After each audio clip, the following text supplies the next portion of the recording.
প্রায় শেষের দিকে, এগুলো নষ্ট হয়ে গেছে। এই যে মাশরুম। হ্যালো বন্ধুরা, আমি আজকে আবার একটা নতুন ভিডিও নিয়ে চলে আসলাম। অনেক দিন আগে মাশরুম লাগানো হয়ে গেছে, মাশরুম প্রায় শেষের দিকে। তোমাদেরকে চলো দেখিয়ে দিই মাশরুম কীভাবে হারভেস্টিং করা হয়, দেখিয়ে দিই কীভাবে মাশরুমগুলো কীভাবে আছে, কী অবস্থায় আছে, সব কিছু দেখিয়ে দিই। তো চলো দেখা যাক। এই যে এখানে দেখতে পাচ্ছ একটা নতুন কীভাবে করা হয়েছে, ওখানে এবার ওখান থেকে কাজ হবে সব কিছু। তো চলো মাশরুমের ফার্মের ভিতরে ঢোকা যাক। চারপাশে দেখতে পাচ্ছি প্লাস্টিক দিয়ে ঘেরা মাশরুমের ফার্মে। এই যে দেখতে পাচ্ছ প্রায় শেষের দিকে, এগুলো নষ্ট হয়ে গেছে, এগুলো আর মাশরুম বার হবে না এগুলো। এই যে এইদিকে লাইনটা দেখে নাও। আমি তোমাদেরকে দেখাবো এখন মাশরুম, কয়েকটা মাশরুম আছে তোমাদেরকে দেখিয়ে দিই। দেখতে পাচ্ছ এই যে রশ্মিগুলো, এগুলো ফেলে দিলে হবে না, এগুলো আবার কাজে লাগবে, এগুলো রশ্মিগুলো। এই যে দেখো, এই যে মাশরুম প্রায় শেষের দিকে, মাশরুমগুলো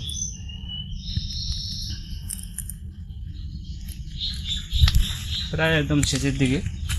এই যে এগুলো সব নষ্ট হয়ে গেছে, এগুলো আবার নতুন করে লাগানো হবে। এই যে এখানে দেখানো, এখানে কত বড় একটা মাশরুম দেখতে পাচ্ছ কী হবে। চারপাশে কোনো প্লাস্টিক দিয়ে ঘেরা। চলো ওইদিকে তোমাদেরকে দেখে দিই, ওইদিকে যদি বড় বড় থাকে মাশরুম, এগুলো সকালবেলা আর বিকালবেলা হারভেস্টিং করা হয়, তোলা হয়। তো মাকড়সা জাল পিছনের দিকেও প্রায় শেষের দিকে। তো দেখেন সব শেষ হয়ে গেছে, এগুলো সব পোকা খেয়ে গেছে। এগুলো শেষের দিকে না, এখন অনেক দিনে লাগানো হয়েছে, প্রায় 1 মাস হয়ে যাচ্ছে। তোমরা যদি ভিডিওটা না দেখে থাকো, অবশ্যই চ্যানেলে গিয়ে ভিডিওটা দেখে নিবা কীভাবে লাগানো হয়েছে। তো চলো দেখা যাক আর কী হয়।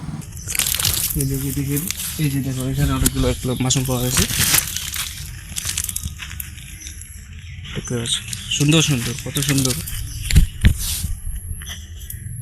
একদম ন্যাচারাল দেখতে পাচ্ছ সবাই।